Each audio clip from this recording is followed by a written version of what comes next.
Histoire de la peine de mort.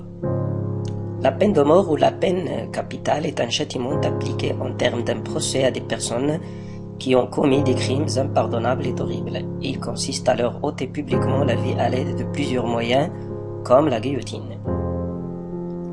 La peine de mort est une sentence très ancienne. En fait, les Babyloniens, les Pharaons, les Grecs, les Romains et plusieurs autres civilisations l'ont appliquée pour des raisons politiques, religieuses ou sociales et culturelles.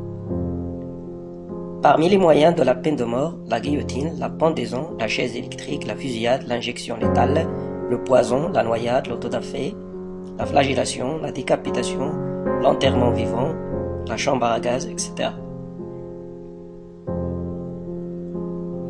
Pourquoi appliquer la peine de mort? Pour les partisans, ou bien ceux qui acceptent la punition de mort, la peine de mort permet de réduire les crimes qui ne cessent d'augmenter dans la société.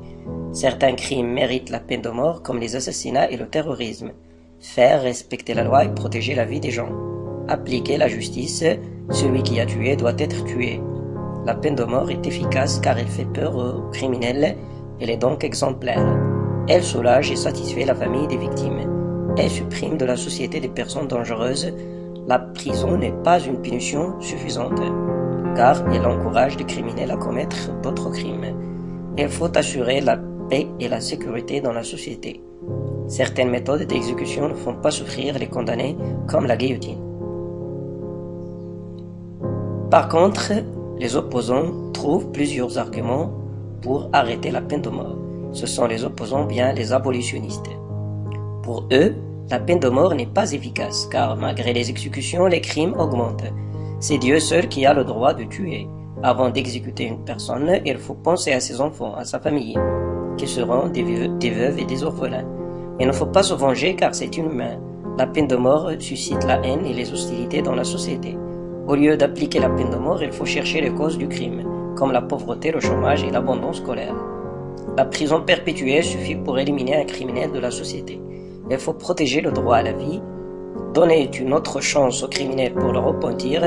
Parfois, on exécute des innocents et donc on ne peut pas rétablir cette injustice après. Attendre le jour de l'exécution est un supplice terrible. En tuant une personne, la société devient elle aussi criminelle. La guillotine. Le docteur Ignace Guillotin, qui était député de Paris, a recommandé la pratique de la guillotine pour assurer une mort rapide des condamnés et éviter les tortures, bien la torture causée par les autres méthodes comme la pendaison. En 1792, la guillotine est adoptée dans toute punition de mort selon le code pénal qui stipule que tout condamné à mort aura la tête tranchée. Quand la peine de mort est appliquée sans forme de procès, on l'appelle exécution sommaire ou bien acte de vengeance. Il s'agit d'une décision prise de façon arbitraire pendant les guerres, les actes terroristes et les vengeances racistes, les révolutions ou bien les suicides forcés. En France, la question de la peine de mort a toujours opposé partisans et abolitionnistes, mais c'est seulement en 1981 que cette punition sera finalement abolie. Presque toute l'Europe, l'Australie, Canada, Nouvelle-Zélande et la majorité de l'Amérique latine ont arrêté d'appliquer la peine de mort au début du XXe siècle, contrairement à l'Asie et l'Afrique qui continuent de l'appliquer. Les États-Unis, la Chine, l'Arabie Saoudite, l'Inde, l'Iran, le Japon, etc. Jusqu'à 2016, environ 57 pays appliquent encore la peine capitale selon Amnesty. Dans certains pays, la peine de mort devient un moratoire, c'est-à-dire la sentence de mort est prononcée mais n'est pas appliquée. Amnesty International affirme qu'en 2008, au moins 2390 personnes ont été exécutées dans 25 pays, dont 1718 en Chine seulement, c'est-à-dire 93% des exécutions. Les philosophes, les juristes, les gens de lettres se sont opposés toujours à l'application de la peine de mort. Des voix s'élèvent contre l'application de la peine de mort en France depuis l'époque humaniste et pendant le XVIIIe siècle, avec le premier abolitionniste César Beccaria, dans son livre Des délits et des peines.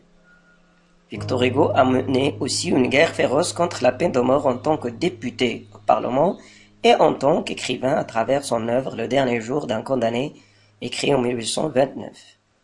Albert Camus encore a écrit Réflexions sur la guillotine en 1957.